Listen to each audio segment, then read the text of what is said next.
This December 26th is the 15-year anniversary of my Tea and Brown, the very first traveler's notebook that I stumbled upon and purchased at Itoya stationery store in Tokyo back in 2008.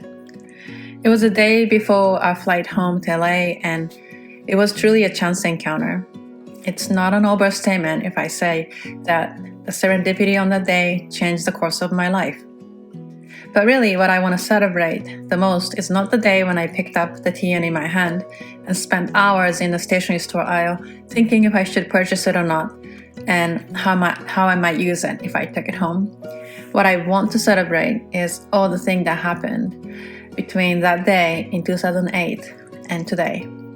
A few years after that day, my original TN inspired me to open an online shop, Baum-kuchen, with the concept of love for analog and slow life. Through BK, I grew to practice personal writing in my notebooks and writing publicly to share stories with the world.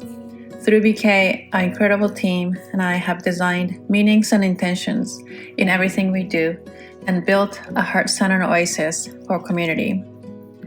Today, a simple piece of brown leather embodies many of the tries and errors of BK through remaining stitching holes, a shadow from a leftover adhesive mark of large pocket, as well as all of the scratches on the edge of the leather from being stuck in my BK apron pocket so frequently.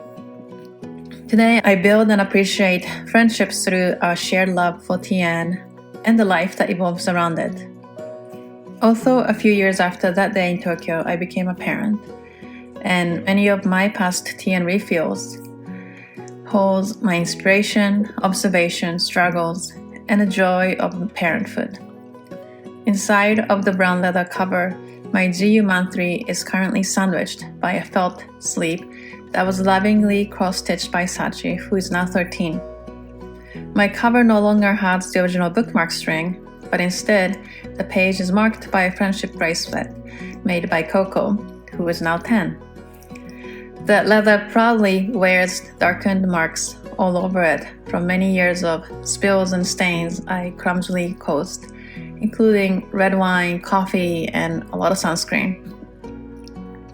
When I hold my traveler's notebook, I feel the sense of time shared. My almost 15-year-old artifact embodies the concept of wabi-sabi so beautifully. A beauty in imperfection, beauty in impermanence, and beauty in incompletedness. It nudges me to remember that the time we hold at this moment is not a static element. The current status quo, let alone the condition of next year, 5 years, or decade from now, is not promised. But instead of dreading the uncertainty of time passing, it reminds me to slow down and appreciate this moment graciously, just like the warning leather has withstood so much, however incomplete and imperfect.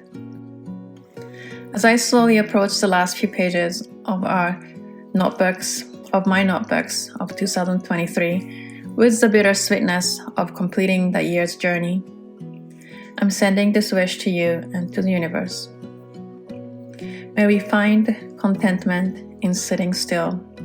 May we choose to show up fully in a few intentional gatherings over trying to show up in everything and everywhere. May we find beauty in the silence and darkness of the season, as much as festivity in garlands and sparkles. May we gently hold a space for our grief we experience as we observe the past and passing, as much as the optimism and hope we sense for what might be ahead. May we embrace and celebrate our loved ones, close in our hearts while honoring the boundaries.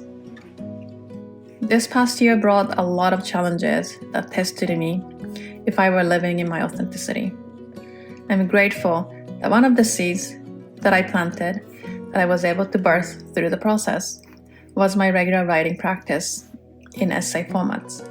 15 years ago, through many early years of BK, writing blog posts and sharing stories that felt meaningful was my important touchstone with the community. For the last several years, I have only written a fraction of what I used to write. But recently I realized that the beauties of life are so expansive, and stories continue to flow through me between the monthly BK love letter rhythm. So I felt the call that it was time for me to start writing more again. And I'm so grateful that you're here now with me. Lastly, and most importantly, I'm sending this wish to you. May we always remember the preciousness of time and here now.